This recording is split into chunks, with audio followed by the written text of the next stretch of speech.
Etlin de Boom est de retour et de belle manière pour cette 20e édition puisque en guise d'avant-première, au pluriel, 5 rendez-vous musicaux sont proposés pour une rencontre entre musique et patrimoine à travers le Sivom des rives de la Ha et de la Colme. Ce soir-là, la musique et les chansons de la Bergère ont pour écrin le chœur de lumière de sœur Anthony Caro en l'église Saint-Jean-Baptiste de Bourbourg. C'est Etlin de Boom, mais c'est d'une rive à l'autre. C'est un avant-festival qu'on a créé pour ce 20e anniversaire. Et on a voulu traverser plein de rives du Sivom des rives de la Ha et de la Colme, qui est partenaire du festival depuis quasiment son origine. Et avec le Sivom, on a monté cet avant-festival, ce mini-festival. Et on a cherché des lieux atypiques, monumentaux, incroyable, et bon, il nous a paru naturel d'être ici dans le cœur de lumière. On a voulu faire découvrir ce lieu à notre public et puis donner un écrin au concert qu'on a voulu jouer ici ce soir. Écrin est le bon mot, tant le chœur de lumière semblait être un coffret parfait pour la musique et la voix de la Bergère qui ne fait pourtant pas dans le liturgique. C'est pas notre habitude, disons qu'on fait pas un répertoire qui s'adapte, qui est spécifiquement adapté au chant d'église. À part les chants, la liturgie spécifique aux églises, sinon elles n'ont pas été faites pour qu'on vienne faire des concerts comme on fait ce soir. Le lendemain de vers les 10 heures, les 3 marins sont à... Si le répertoire de la Bergère ne tire pas sa source des chants liturgiques, elle trouve ses origines dans les chansons populaires du XIXe siècle. C'est de la chanson de tradition orale, ce que j'appelle aussi la poésie populaire. En fait, il s'agit de chants qui ont été collectés depuis, pour ne pas dire de bêtises, j'espère 1870-1880, avec une mission qui consistait à collecter les parlers régionaux.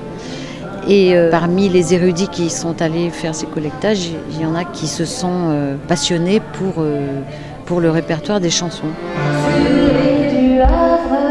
La belle s'est endormie. On a aussi la chance d'avoir des auteurs qui écrivent pour nous, dont Gabriel Yacoub par exemple, Victor Hugo aussi, mais il n'est pas au courant, mais voilà. Gaston Coutet, enfin voilà, on a un répertoire qui mélange ces chansons collectées de la tradition orale et des textes d'auteurs, mais parce qu'il y a une cohérence entre tout ça. Si le mot mélange semble être ici, comme pour le festival Etlin de Boom, le maître mot, le mot rencontre sied également à l'événement, comme ce concert dans une église ou les autres lieux à travers le Sivom, qui sont des rencontres entre des endroits chargés de l'histoire ou d'une histoire, des artistes, chanteurs, musiciens et un public connaisseur ou en découverte. Il y avait plein d'artistes sur scène ce soir. Il y avait la Bergère, puis il y avait également en arrière-plan cette œuvre d'Anthony Caro. Après la dernière chanson, le public conquis n'en avait pas assez et fit un rappel. La Bergère revint seule sur scène et offrit une chanson a cappella qui prit toute sa résonance au milieu du chœur de lumière. J'entends les violons, Maria va, petite que j'aimais bien. Moi je n'ai plus besoin de rien. Va-t'en danser à la prairie. J'entends les violons, Marie. Et puis à partir de jeudi 21 et jusqu'au dimanche soir 24 juillet, Etlin de Boom déroulera sa 20e édition. Mais attention, 20 ans n'est pas prétexte à tout chambouler, même si on va faire un peu la fête. Oui, on fête ses 20 ans, on va accueillir des groupes qu'on a déjà pu accueillir, on va accueillir la HIS qu'on a accueilli la première année du festival, voilà, comme un sorte de clin d'œil et d'un coup dans le rétroviseur 20 ans avant.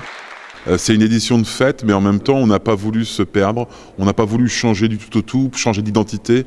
C'est un festival Etlin de Boom comme il s'en joue tous les ans, et on a voulu qu'il ressemble à tous les festivals, mais qu'il y ait un air de fête en plus, quelque chose en plus. Puis voilà, quelques clins d'œil qu'on fera tout au long du festival. Et puis, ce qu'on veut vraiment, c'est que, comme depuis 20 ans, comme les 19 premières années, le public s'y retrouve, qu'ils découvrent, qu'on mélange les publics et qu'on ait de la convivialité et puis un caractère vraiment familial du festival qu'on a toujours voulu garder et qu'on veut garder jusqu'au bout. Ethline de Baume est donc pleinement de retour pour ses 20 ans qui promettent d'être un bel anniversaire en émotion, en musique et en rencontre.